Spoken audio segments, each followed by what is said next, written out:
शुक्रवार व्रत की विधि। इस व्रत को करने वाला कथा कहते व सुनते समय हाथ में गुड़ व भुने चने रखें। सुनने वाले संतोषी माता की जय, संतोषी माता की जय इस प्रकार जय जयकार सुख से बोलते जाएं। कथा समाप्त होने पर हाथ का गुड़ चना गौ माता को खिलावें। कलश में रखा हुआ गुड़ चना सबको प्रसाद के रूप में बांट दें। कथा से पहले कलश को जल से भरें, उसके ऊपर गुड़ चने से भरा कटोरा रखें। कथा समाप्त होने और आरती होने के बाद कलश के जल को घर में सब जगहों पर छिड़को और बचा हुआ जल तुलसी की क्यारी में डाल देवें। 1.25 रुपये का गुड़ चना लेकर माता का व्रत करें। गुड़ घर में हो तो ले लेवें, विचार ना करें, क्योंकि माता भावना की भूखी हैं। कम ज़्यादा का कोई विचार नहीं, इसीलिए जितना भी बन पड़े अर्पण करें। श्रद्धा और प्रेम से प्रसन्न मन को व्रत रखना चाहिए। व्रत के उद्यापन में अढ़ोई, सेर, खजा, मोमनदार, पूड़ी, खीर, चने का साग नैवेद्य रखें। घी का दीपक जला संतोषी माता की जय जयकार करें।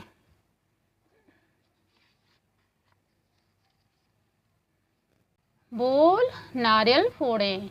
इस दिन घर में कोई खटाई ना खावे और न किसी को खाने दें। इस दिन 8 लड़कों को भोजन करावें। देवर जेठ के लड़के मिलते हों तो दूसरों को नहीं बुलाना चाहिए। कुटुंब में न मिले तो ब्राह्मणों के रिश्तेदारों के या पड़ोसियों के लड़के बुलावें। उन्हें खटाई की कोई वस्तु न दें तथा भोजन कराकर यथाशक्ति दक्षिणा देवें। नगद पैसे न दें, कोई वस्तु दक्षिणा में दें। व्रत करने वाला कथा सुन प्रसाद ले एक समय भोजन करें। इस तरह से माता प्रसन्न होगी और दुख दरिद्रता दूर होकर मनोकामना पूर्ण होगी। शुक्रवार व्रत की कथा। एक बुढ़िया थी, उसके 7 पुत्र थे।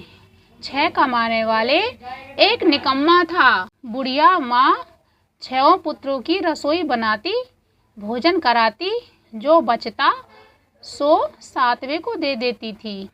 परंतु वह बड़ा भोला था, मन में कुछ विचार न करता था। एक दिन अपनी बहू से बोला, देखो मेरी माता का मुझ पर कितना प्यार है। वह बोली, क्यों नहीं, सबका झूठा बचा हुआ तुमको खिलाती है। वह बोला, मैं जब तक अपनी आँखों से न देखूं मान ही नहीं सकता। बहू ने कहा, देख लोगे तब तो मानोगे। कुछ दिन बाद बड़ा त्योहार आया। घर में 7 प्रकार के भोजन और चूरमा के लड्डू बने।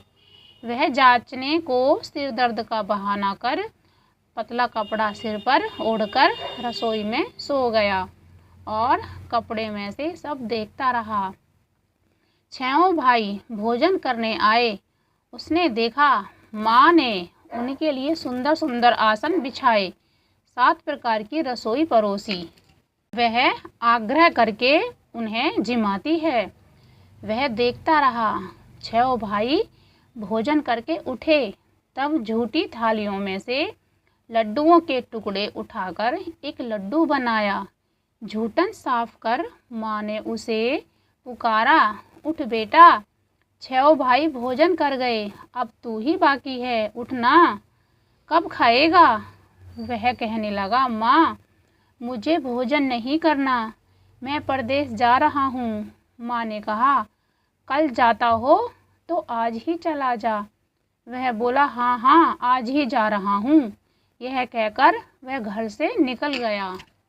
चलते समय बहू की याद आई।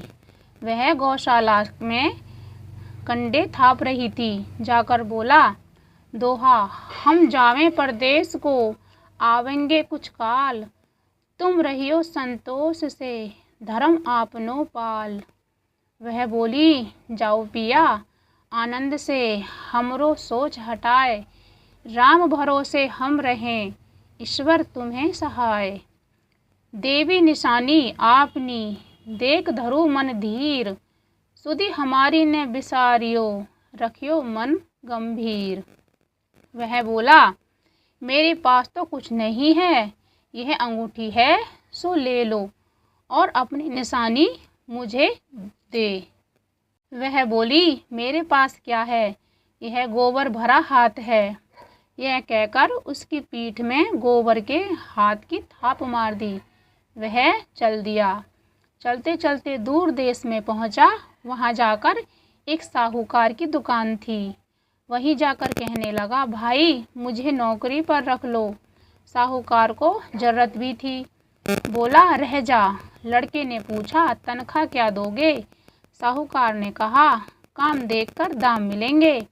साहूकार की नौकरी मिली। वह सवेरे 7 बजे से रात तक नौकरी करने लगा। कुछ दिनों में साहूकार का सारा लेन देन का हिसाब, ग्राहकों को माल बेचना, सारा काम करने लगा।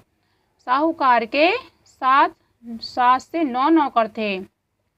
सब चक्कर खाने लगे कि यह तो बहुत होशियार है। सेठ ने भी काम देखा और 3 महीने में उसे आधे मुनाफे का साझेदार बना लिया और 12 वर्ष में नामी सेठ बन गया और मालिक सारा कारोबार उसके ऊपर छोड़कर बाहर चला गया। अब बहू पर क्या बीती सुनो। सास ससुर उसे दुख देने लगे। सारी गृहस्थी का काम करा के उसे लकड़ी लेने जंगल में भेजते और घर की रोटियों के आटे से जो भूसी निकलती उसी की रोटी बनाकर रख दी जाती है और फूटी नारियल की नरेली में पानी। इस तरह दिन बीतते रहे। एक दिन वह लकड़ी लेने जा रही थी कि रास्ते में बहुत सी स्त्रियां संतोषी माता का व्रत करती दिखाई दी। वह वहां खड़ी हो कथा सुन बोली, बहनों तुम किस देवता का व्रत कर रही हो और इसके करने से क्या फल होता है? इस व्रत के करने की विधि क्या है? यदि तुम अपने इस व्रत का विधान मुझे समझा कर कहोगी तो मैं तुम्हारा बड़ा एहसान मानूंगी। तब उनसे एक स्त्री बोली, सुनो, यह संतोषी माता का व्रत है। इसके करने से निर्धनता, दरिद्रता का नाश होता है और लक्ष्मी आती है। मन की चिंताएं दूर होती हैं। घर में होने से मन को सुख, प्रसन्नता और शांति मिलती है। व्रत के दिन घर में खटाई कोई न खावे। यह सुन बहू चल दी। रास्ते में लकड़ी के बोझ को बेच दिया और उन पैसों के गुड़ चना ले माता के व्रत की तैयारी करने आगे चल दी और सामने मंदिर देख पूछने लगी, यह मंदिर किसका है?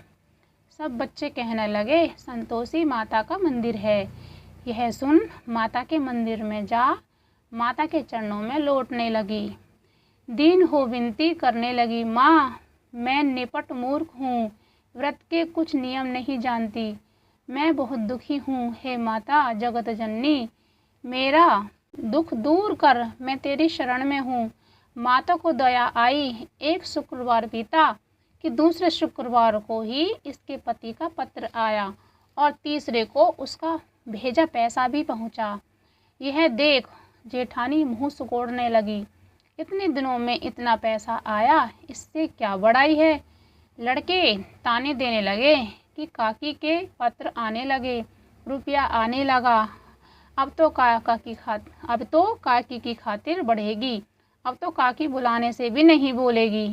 बेचारी सरलता से कहती, भैया पत्र आवे रुपया आवे तो हम सब के लिए अच्छा है। ऐसा कहकर आंखों में आंसू भरकर संतोषी माता के मंदिर में आ मातेश्वरी के चरणों में गिरकर रोने लगी। माँ मैंने तुमसे पैसे नहीं, मुझे पैसे से क्या काम है, मुझे तो अपने सुहाग से काम है। मैं तो अपने स्वामी के दर्शन और सेवा मांगती हूँ। तब माता ने प्रसन्न होकर कहा, जा बेटी, तेरा स्वामी आएगा। यह सुन खुशी से बावली हो घर के कामकाज करने लगी। अब संतोषी माँ विचार करने लगी, इस भोली पुत्री से मैंने कह तो दिया कि पति आवेगा, पर आवेगा कहाँ से? वह तो इसे स्वप्न में भी याद नहीं करता। उसे याद दिलाने के लिए मुझे जाना पड़ेगा। इस तरह माता बुढ़िया के बेटे के स्वप्न में जाकर प्रकट होकर कहने लगी, साहूकार के बेटे, सोता है या जागता है? वह बोला, माता, सोता भी नहीं हूँ और जागता भी नहीं हूँ, बीच में ही हूँ। कहो क्या आज्ञा है? माँ कहने लगी, तेरा घर बार कुछ है या नहीं? वह बोला, मेरा सब कुछ है। माँ, बाप, भाई, बहन, बहू, क्या कमी है? माँ बोली, भोले पुत्र, तेरी स्त्री घोर कष्ट उठा रही है।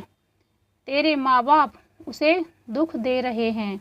वह तेरे लिए तरस रही है, तू उसकी सुधि ले।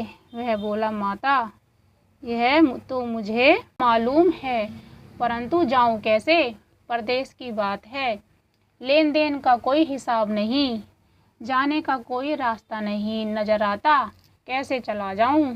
माँ कहने लगी, मेरी बात मान, सवेरे नहा धोकर माता का नाम ले, घी का दीपक जला, दंडवत कर दुकान पर जा बैठना। देखते देखते तेरा लेन देन चुक जाएगा, माल बिक जाएगा, सांझ होते होते धन का ढेर लग जाएगा। तब सवेरे बहुत जल्दी उठ उसने लोगों से अपने सपने की बात कही, तो वे सब उसकी बात अनसुने कर दिल लगी उड़ाने लगे। कहीं सपने में भी सच होते हैं। एक बूढ़ा बोला, देख भाई, मेरी बात मान, इस तरह साँच झूठ करने के बदले देवता ने जैसा कहा है वैसा ही करना। तेरा इसमें क्या आ जाता है? अब बूढ़े की बात मानकर नहा धोकर संतोषी माता को दंडवत कर घी का दीपक जला दुकान पर जा बैठा। थोड़ी देर में क्या देखता है कि देने वाला रुपया लाए, लेने वाले हिसाब लेने आए। कोठे से भरे सामानों के खरीदार नगद दाम में सौदा करने लगे। शाम तक धन का ढेर लग गया। माता का यह चमत्कार देख खुश हो मन में माता का नाम ले घर जाने के वास्ते गहना कपड़ा खरीदने लगा और वहाँ के काम से निपट कर तुरंत रवाना हुआ। वहाँ बहू बेचारी जंगल में लकड़ी लेने जाती है। लौटते वक्त माता जी के मंदिर में विश्राम करती है। वह तो उसका रोज रुकने का स्थान ठहरा। दूर से धूल उठती देखकर वह माता से पूछती है, हे माता, यह धूल कैसे उड़ रही है? माँ कहती है, हे पुत्री, तेरा पति आ रहा है। अब तू ऐसा कर, लकड़ियों के 3 बोझ बना ले, एक नदी के किनारे रख, दूसरा मेरे मंदिर पर और तीसरा अपने सर पर रख। तेरे पति को लकड़ी का गट्ठा देख मोह पैदा होगा। वह वहाँ रुकेंगे, नाश्ता पानी बनाकर खा पी कर माँ से मिलने जाएगा। तब तू लकड़ी का बोझा उठाकर जाना और बीच चौक के गट्ठा डालकर 3 आवाज़ें लगाना, लो सासू जी, लकड़ियों का गट्ठा लो, भूसे की रोटी दो और नारियल के खोपड़े में पानी दो। आज मेहमान कौन आया है? माँ की बात सुन बहुत अच्छा माता कहकर प्रसन्न हो लकड़ियों के 3 गट्ठे ले आई। एक नदी तट पर एक माता के मंदिर पर रखा। इतने में ही मुसाफिर आ पहुंचा। सूखी लकड़ी देख उसके पति की इच्छा हुई कि यही निवास करे और भोजन बना खा पी कर गाँव जाए। इस प्रकार भोजन बना विश्राम करके वह गांव को गया। जब वह सबसे प्रेम से मिल रहा था, उसी समय बहू सिर पर लकड़ी का गट्ठा लिए आती है।